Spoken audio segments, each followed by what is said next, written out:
Assalamualaikum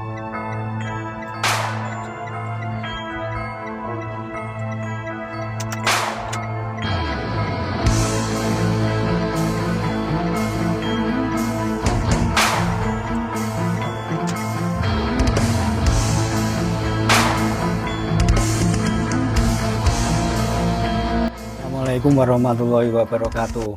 Ternyata emak-emak cewek-cewek ini juga banyak yang mengikuti perkembangan nasab dari Ba'alawi ini.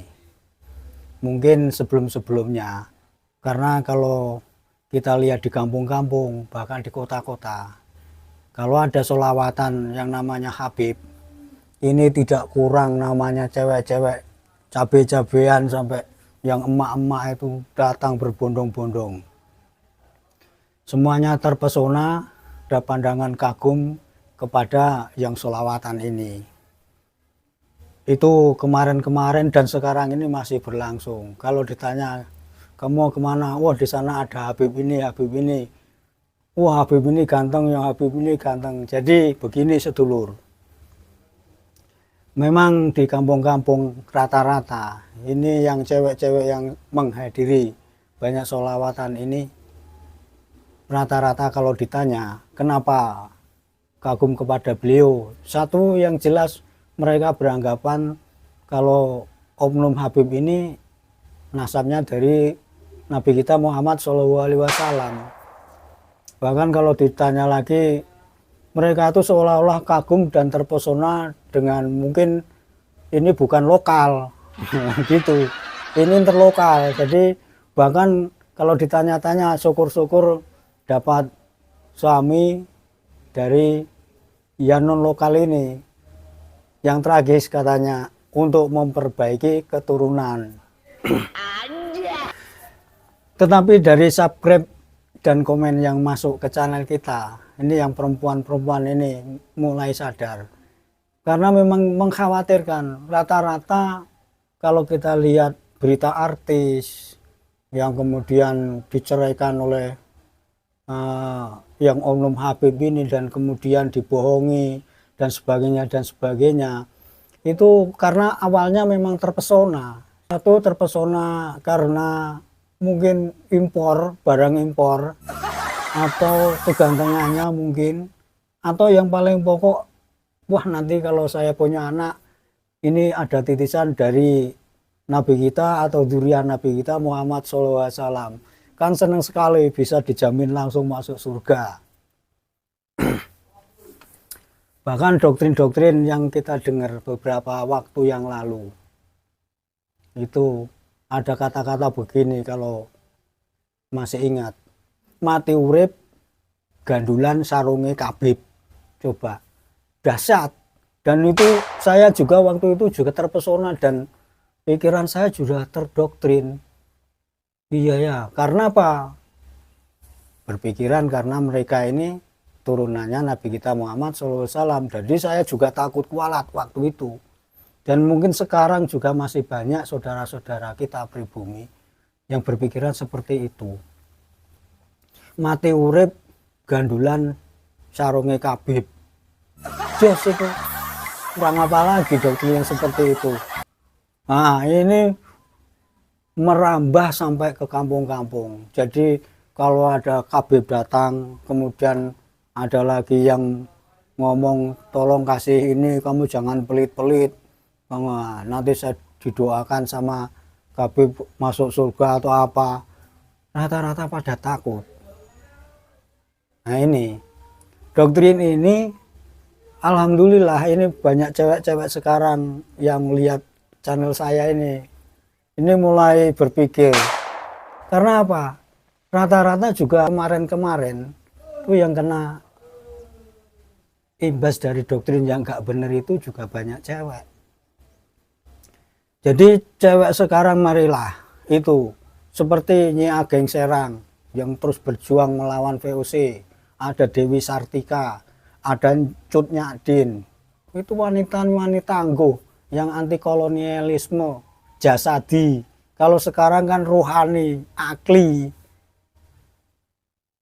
Ya caranya bagaimana? Ya melawan dengan teknik-teknik berita-berita seperti ini. Kalau para muhibin, pengagum Mbak Alawi itu nggak terima, dikit-dikit kasuskan, dikit-dikit kasuskan. Jangan begitu, ini media untuk kita promosi. Apakah ide panjenengan yang membela Khabib ini benar, atau kita yang perlu berpikir itu kalau sedikit-sedikit persekusi, sedikit-sedikit dikasuskan, pikiran kita tidak berkembang. Lawanlah dengan channel-channel yang juga melawan dari channel-channel seperti kita. Toh banyak sudah diwakili, kurang apa lagi?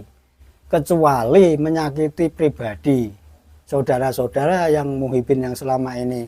Kalau komen saya baca itu ya sedikit nyelkit, tapi nggak apa-apa karena itu ekspresi. Tapi dikit-dikit jangan-jangan laporkan. Emang kita ini nggak punya pikiran. Lawanlah channel-channel seperti kita yang banyak itu dengan channel-channel counter. Jadi nanti diadu bagaimana, mana dari audiens netizen ini yang setuju dengan pikiran-pikiran seperti ini. Dan juga heran kenapa ini banyak kiai-kiai, banyak orang-orang pribumi yang sekarang mulai sadar dan ngata-ngatain Khabib yang tidak percaya dengan nasab yang sampai ke zuriyah Kanjeng Nabi. Justru malah pribimu sendiri yang membela mati-matian. Mereka saja diam 1000 bahasa, pura-pura nggak tahu, pura-pura muka tembok. Tetapi kenapa kita yang pribumi sibuk malah melawan pribumi sendiri? Biarkanlah mereka melawan dengan kata-katanya atau dengan tesis-tesisnya. Kita kira berani apa enggak mereka? Kok malah kita yang nggak percaya kepada nasab beliau, kok malah teman-teman pribumi sendiri yang membela mati-matian.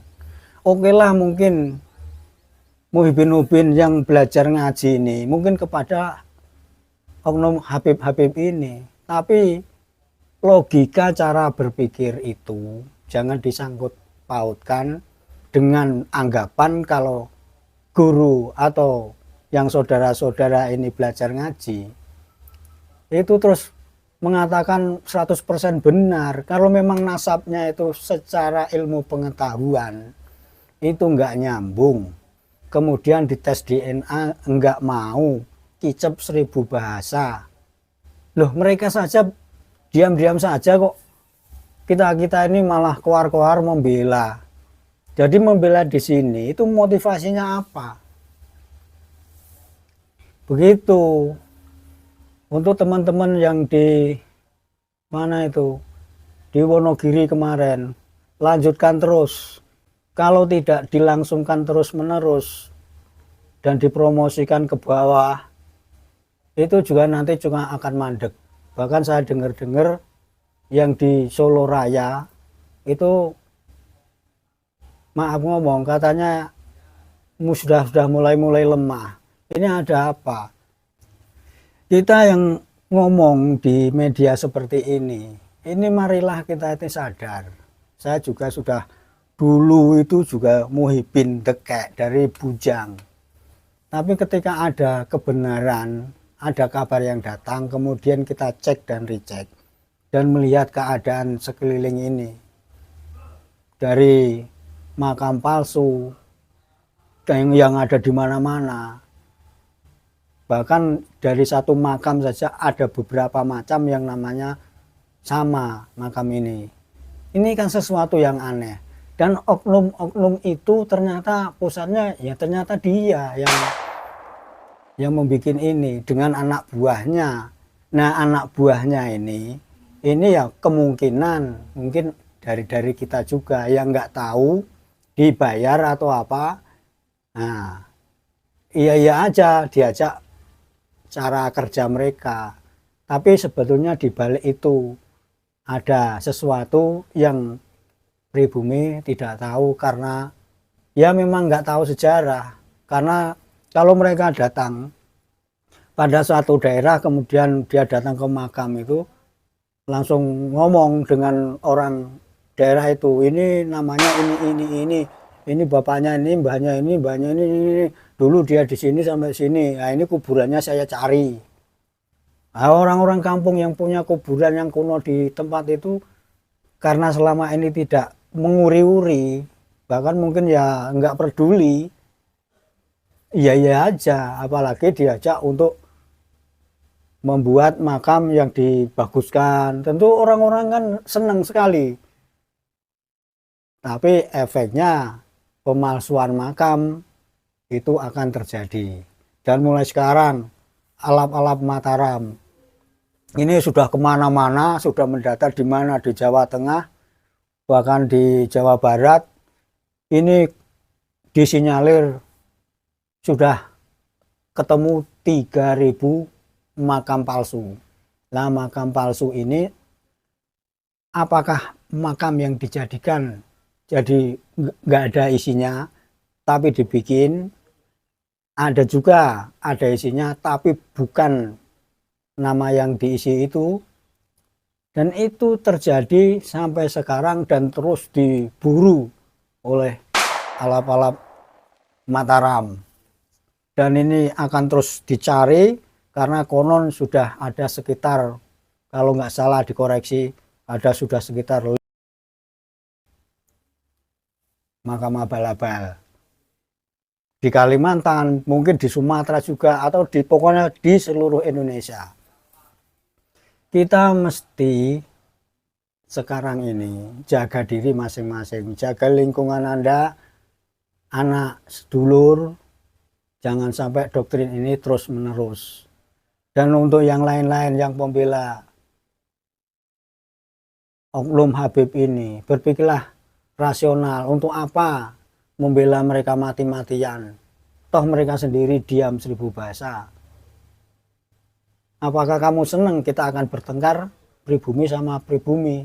Kalau kita bertengkar, itu benar dulu doktrin dari VOC, DVD et Enpra, adu domba, kata Bung Haji Umairama.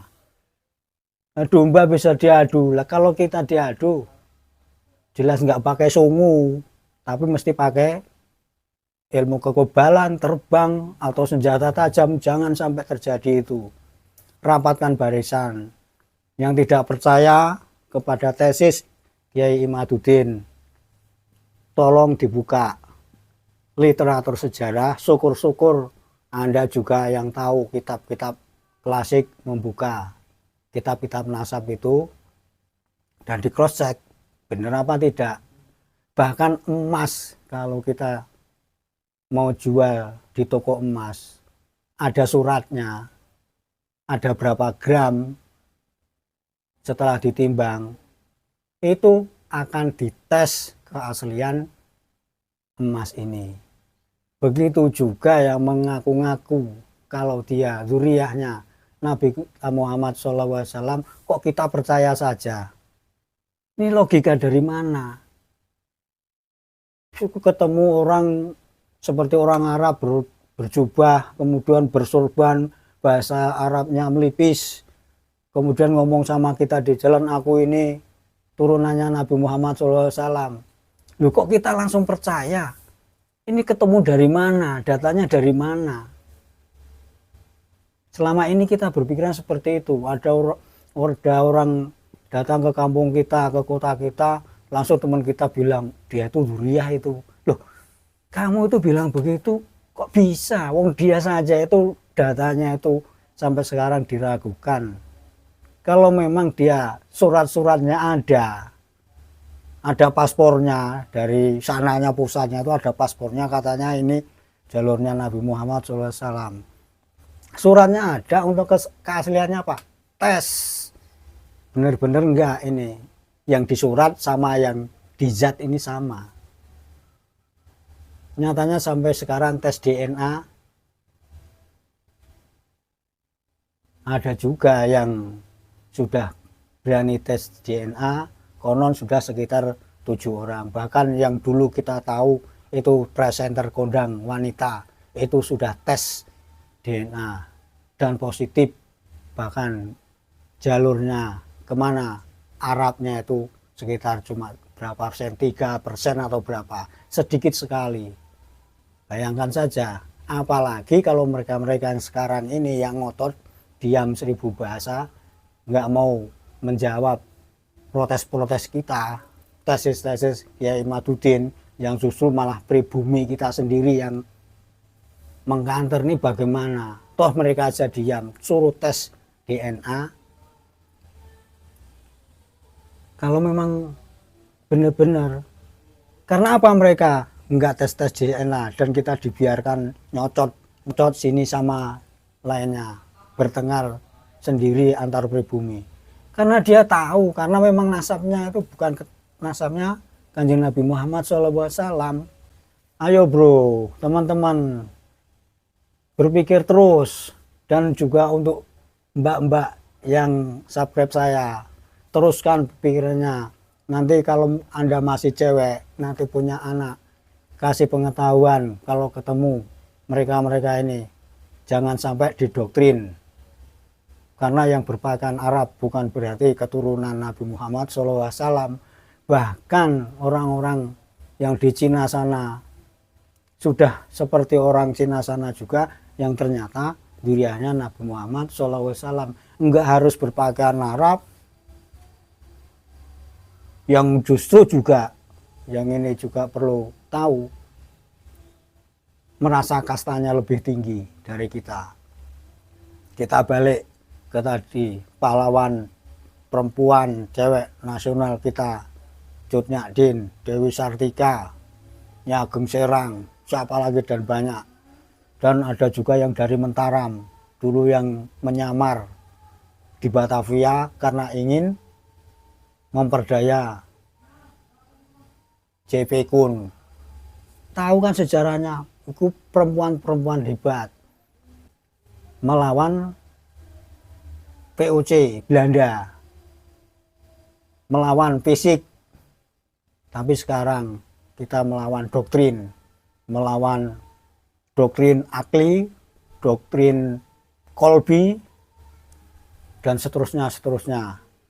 Indonesia butuh orang yang berani, butuh orang yang cerdas, dengan data-data yang akurat, dan perlu ahli-ahli sejarah yang terus meluruskan sejarah-sejarah yang konon sudah banyak dibelokkan oleh oknum-oknum ini. Oke bro, oke John. Assalamualaikum warahmatullahi wabarakatuh.